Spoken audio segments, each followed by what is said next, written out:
Hello guys, তো চলো আগের দিন তোমাদের আমি দেখিয়েছিলাম ফার্স্ট পার্টে যে স্ট্রবেরি গাছ আমি কেমন করে বা কিভাবে মাটি তৈরি করেছিলাম, লাগিয়েছিলাম। তোমরা চাইলে দেখতে পারো।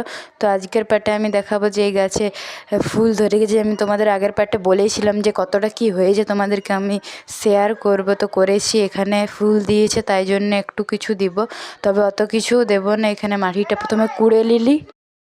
এখানে মাটিটা আমি কুড়িয়ে নিয়েছি। মাটিটা কুড়ার পরে এখানে যে ফাঙ্গিসাইড আছে, এখানে তোমরা যে কোনো ফাঙ্গিসাইড দিতে পারো। আমি এখানে সেফ ফাঙ্গিসাইড দিয়েছি। আর এখানে ভালোভাবে জলের সাথে একটু গুলে নিয়েছি। তারপর এটা আমি গাছে দেবো। আর আমি দুটো ডিমের খোলা এখানে ভেঙে নিয়ে দিয়েছি। তোমরা চাইলে দিতে পারো, এটাতে খুব ক্যালসিয়াম হবে। এখানে আমি ফাঙ্গিসাইডটা মিশিয়ে জলের সাথে দিয়ে দিয়েছি ভালোভাবে গাছের গোড়ায় ধারে। আর তারপরে এখানে গাছের পাতার উপরেও দিয়ে দিয়েছি, যাতে গাছ না কালো হয়ে যায় আর পোকা না ধরে মারা যায়।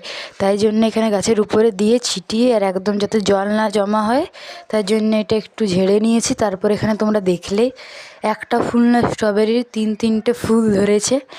এইগুলোর ভিউ আমি তোমাদের সাথে শেয়ার করবো। আর এখানে যে ফুলটা দেখলে, ওই ফুলটা আমি নার্সারি থেকে 20 টাকা দিয়ে কিনেছি। দাম ছিল 30 টাকা, কিন্তু কাকু আমাকে 20 টাকা দিয়ে দিয়েছে।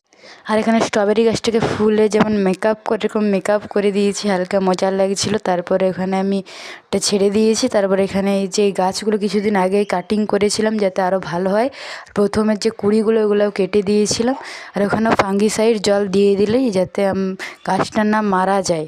আর এখানে ড্রাগন গাছগুলো আমি কিছুদিন আগে কেটেছিলাম, সো ওইগুলোর সাথে। আর এখানে আমি আগের থেকে ফাঙ্গিসাইড দিয়েছিলাম।